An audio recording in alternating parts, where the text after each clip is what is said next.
Hi friends, good afternoon. இன்றைக்கி நம்ம பார்த்தீங்கன்னா சூப்பரான ஒரு கருவாட்டு குழம்பு எப்படி ப்ரிப்பேர் பண்ணுறதுன்னு நம்ம பார்க்கலாம் ஃப்ரெண்ட்ஸ். இது என்னோடய ஓன் ஸ்டைலில் ப்ரிப்பேர் பண்ணுற கருவாட்டு குழம்புக்கு எப்படிலாம் ப்ரிப்பேர் பண்ணணும்னு நான் சொல்லித்தரேன்.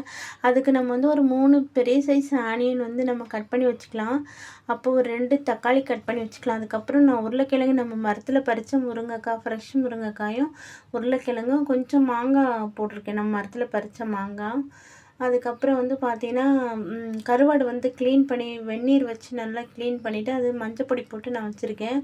இப்போ பேனில் ஆயில் நமக்கு தேவைக்கேற்ற மாதிரி நம்ம ஆயில் ஆட் பண்ணிக்கலாம்.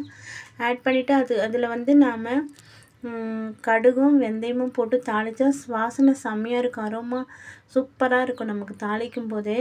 ஸோ நம்ம இப்போ கடுகும் வெந்தயமும் போட்டு தாளிச்சிக்கலாம் ஃப்ரெண்ட்ஸ். இந்த கடுகு வெந்தயம் பொரிஞ்ச உடனே இதில் நாம் கருவேப்பிலை ஆட் பண்ணிக்கலாம். கருவேப்பிலை நம்ம ஆட் பண்ணும்போது இன்னும் சூப்பராக இருக்கும் ஸ்மெல்லு. பாருங்கள், சூப்பரான ஸ்மெல்லு வரும், சூப்பராக இருக்கும். நம்ம ஃப்ரை ஆகும்போது சூப்பராக இருக்கும். அப்புறம் ஆனியன் போட்டுக்கலாம். ஆனியன் கோல்டன் ப்ரௌன் ஆனதும் நாம் அதுக்கப்புறம் நம்ம வெஜிடபிள்ஸும் தக்காளியும் ஒன்றா சேர்த்துக்கலாம். நம்ம சீக்கிரமாக குக் ஆயிரும், நம்ம பச்சை வாசனம் போயிடும் நமக்கு. ஸோ நம்ம ஆனியன் நல்ல கோல்டன் ப்ரௌன் ஆனதுமே நம்ம உடனே வெஜிடபிள்ஸும் டொமேட்டோவும் ஒன்றா சேர்த்துக்கலாம். கோல்டன் ப்ரௌன் ஆகட்டும் ஃப்ரெண்ட்ஸ். சூப்பராக இருக்கும் கருவாட்டு குழம்பு. இந்த மாதிரி ப்ரிப்பேர் பண்ணுங்கள். பிகினர்ஸ் கூட நீங்கள் சமைக்க கற்றுக்கலாம். கருவாட்டு குழம்பு சூப்பராக இருக்கும். நம்மளுக்கு இம்யூனிட்டி பூஸ்ட் பண்ணணும். நம்மளுக்கு கருவாட்டு குழம்பு பார்த்தீங்கன்னா நம்மளுக்கு இம்யூனிட்டி இல்லாத பலனே இல்லாத மாதிரி இருக்க டைமில் அப்போ நம்ம கருவாட்டு குழம்பு சாப்பிட்டா நல்லாயிருக்கும், நமக்கு கொஞ்சம் ஃப்ரீயாக இருக்கும் நமக்கு. ஸோ கருவாட்டு குழம்பு அடிக்கடி சாப்பிட வேணாம், எப்பயாச்சும் ஒரு டைம் ஆசையாக இருக்குன்னா நம்ம சாப்பிட்டுக்கலாம். எப்போ பாரு நம்ம ஃபிஷ்ஷு, ப்ரானு, அப்புறம் கிராப்பு அது மாதிரி சாப்பிட்டுட்டே இருந்தால் எப்படி? ஸோ அதனால் எப்போயாச்சும் ஒரு டைம் நம்ம கருவாட்டு குழம்பு, நெத்திலி ஃப்ரை அந்த மாதிரிலாம் சாப்பிட்டுக்கலாம். நல்லாயிருக்கும், டேஸ்ட்டும் அட்டகாசமாக இருக்கும் நமக்கு. இந்த மாதிரி ப்ரிப்பேர் பண்ண ரைஸு, அப்புறம் இட்லி, தோசை, ரைஸு இதுக்கெல்லாம் ரொம்ப ரொம்ப சூட்டபுளாக இருக்கும், சூப்பராக இருக்கும். தோசைக்கு கூட இந்த கருவாட்டு குழம்பு நம்ம சாப்பிட்லாம். நான் இப்போ இந்த கோல்டன் ப்ரௌன் ஆனியன் கூட நான் இப்போது வீட்டில் அரைச்ச மிளகாய் பொடி நான் சேர்க்குறேன். ஒரு 2.5 ஸ்பூன் அளவுக்கு நான் மிளகாய் பொடி சேர்க்குறேன். இது செமையாக இருக்கும், டேஸ்ட் அட்டகாசமாக இருக்கும்.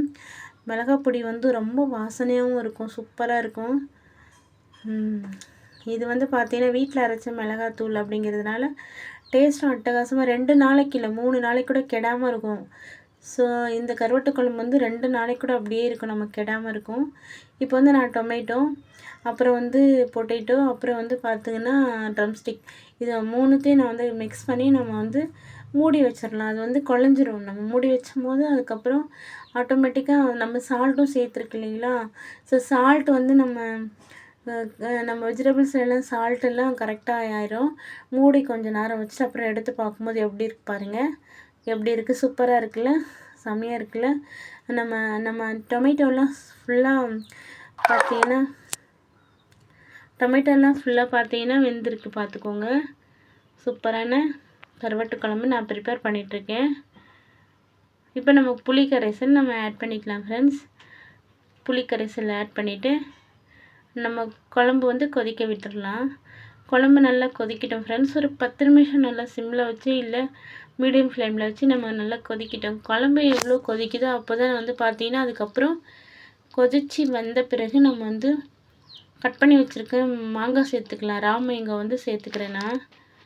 ராமங்காய் இப்போ தான் இந்த டைமில் தான் சேர்க்கணும். ஃபஸ்ட்டே சேர்த்தா கரைஞ்சி போயிடும். இப்போ ராமேங்கோ இந்த ஸ்டேஜில் சேர்த்துட்டு ஒரு 2-3 மினிட்ஸ் கழித்து அதுக்கப்புறம் நம்ம இருக்கிற கருவாடை சேர்த்துக்கலாம். நான் இன்றைக்கி பார்த்தீங்கன்னா வாழை கருவாடு தான் க்ளீன் பண்ணி வச்சுருக்கேன்னா, வாழை கருவாடு சேர்த்துட்டு இதுக்கு நம்ம பாயில்டு எக்கு கூட நம்ம சேர்த்து வச்சு நம்ம சாப்பிட்லாம் ஃப்ரெண்ட்ஸ். பாயில்டு எக்கும் நம்ம இந்த குழம்பு சாப்பிடும்போது சாப்பாடு கூட பாயில்டு எக்கும் சேர்ந்து சாப்பிட்டுக்கலாம் நம்ம. இப்போ பாருங்கள், கொஞ்ச நேரம் நம்ம கொதிக்க விட்டுடலாம் ஃப்ரெண்ட்ஸ். மூடி போட்டு கொதிக்க வச்சிடலாம். அதுக்கப்புறம் சர்வ் பண்ணிக்கலாம் ஃப்ரெண்ட்ஸ். சரியா? நான் இந்த மாதிரி நீங்கள் ப்ரிப்பேர் பண்ணுங்கள். இது யாரோட ஸ்டைல் கிடையாது, சரண்யா ஸ்ரீ ஸ்டைல் தான். பாருங்கள். இப்போ குழம்பு ஃபுல்லாக கொதிச்சிருச்சு.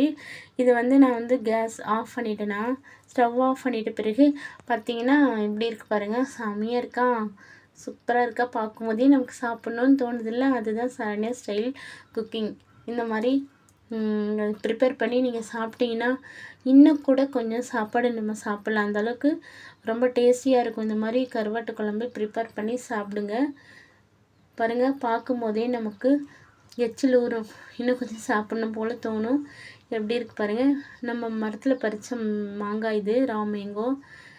எல்லாமே சேர்ந்து கருவாட்டு குழம்பு சூப்பராக வந்திருக்கு. இந்த மாதிரி நீங்களும் ப்ரிப்பேர் பண்ணி சாப்பிடுங்க ஃப்ரெண்ட்ஸ். ஹோட்டலில் அந்த மாதிரிலாம் சாப்பிட வேணாம். இந்த மாதிரி வீட்டில் ப்ரிப்பேர் பண்ணி சாப்பிட்டா குட் ஃபார் ஹெல்த்.